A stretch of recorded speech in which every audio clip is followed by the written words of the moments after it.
रांची में आयोजित इंडिया गठबंधन की रैली पारिवारिक रैली बनकर रह गई। इस रैली में केवल 2 परिवार की ही चर्चा हुई। उनके पतियों को जेल क्यों भेजा गया, बस इसी मुद्दे पर बातें होती रही। ये बातें गोड्डा विधायक अमित मंडल ने आज देवघर में कही। साथ ही उन्होंने कहा कि रैली में जनता के हित की बात होनी चाहिए, जो हुई नहीं। और कई घटक दल के बड़े नेताओं ने भी इस रैली से दूरी बनाई, जिससे ये साफ होता है कि इन सबों को अपने हार का आभास हो चुका है। साथ ही उन्होंने कहा कि रैली में भी घटक दल के कार्यकर्ता आपस में ही लड़ते नजर आए। वहीं उन्होंने गोड्डा लोकसभा पर कहा कि यहाँ के गठबंधन प्रत्याशी की स्थिति भी कुछ ऐसी ही है, आपस में ही विरोध हो रहा है। इस कारण इस सीट पर भाजपा प्रत्याशी डॉक्टर निशिकांत आराम से 9 लाख पार करेंगे। गठबंधन की जो रैली थी ये सुपर फ्लॉप रैली थी। मैंने कहा है कि एक पारिवारिक रैली थी जहां पर केजरीवाल का पूरा परिवार था और सोरेन परिवार के पूरे लोग थे। इसमें जनता के हित की कोई बात नहीं हो रही है। बात ये हो रही है कि हमारे पति को क्यों जेल भेजा गया, इसको लेकर चर्चा हो रही है। तो मुझे लगता है कि जनता को आज की डेट में इनसे अलग जनता ये सोचती है कि यहाँ की गवर्नमेंट ने क्या काम किया हमारे लिए, उस पर चर्चा हो, ना कि कोई परिवार विशेष पर चर्चा हो।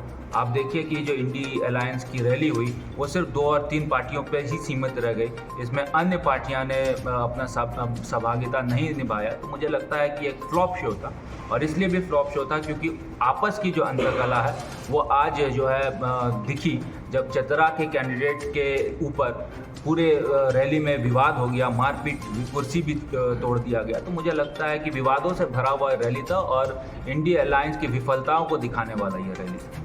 ये गोड्डा लोकसभा के विषय में क्या कहेंगे? दीपिका पांडे जी को कैंडिडेट बनाया गया है, उम्मीद क्या है?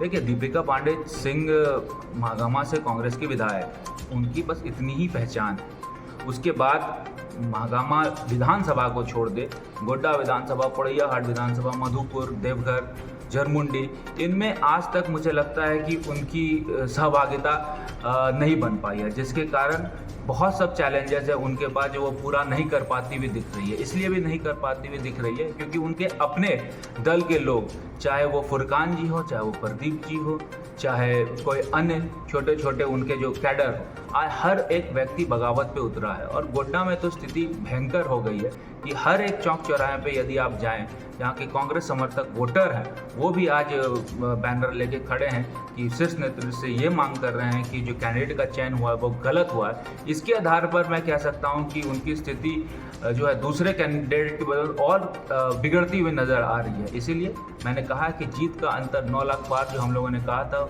ये जो आंकड़ा है 10 लाख पार होता हुआ दिख रहा है।